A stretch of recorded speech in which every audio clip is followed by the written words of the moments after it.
Lumberton Mayor Gina LaPlaca is making headlines for all the wrong reasons, caught on camera in a shocking DUI arrest. The incident unfolded on St. Patrick's Day, March 17th, around 5:40 p.m. Officers arrived at her home after receiving reports of erratic driving. As officers approach, LaPlaca is seen removing her child from the vehicle, just moments after allegedly driving under the influence.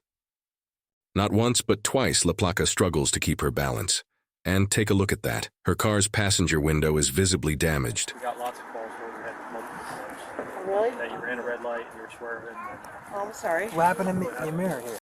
What happened before she got home? Officers then conduct a field sobriety test. LaPlaca is unable to maintain her balance. Clear signs of intoxication.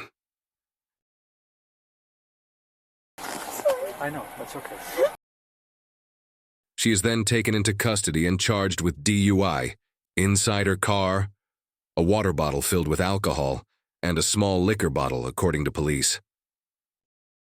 Since your blood alcohol level was so high, we'll have to take you to the hospital. So all they're going to do is just check you out, and then most likely you'll just be released. Due to her high blood alcohol level, officers transport her to the hospital before booking. Back at the station, they inform her of multiple videos showing her swerving through traffic. We received multiple videos of you swerving in and out of traffic. At a recent Lumberton Township meeting, frustrated residents and a committee member demanded LaPlaca resign. But will she? What do you think? Should Mayor LaPlaca step down after this shocking arrest? Let us know in the comments. Thanks for watching.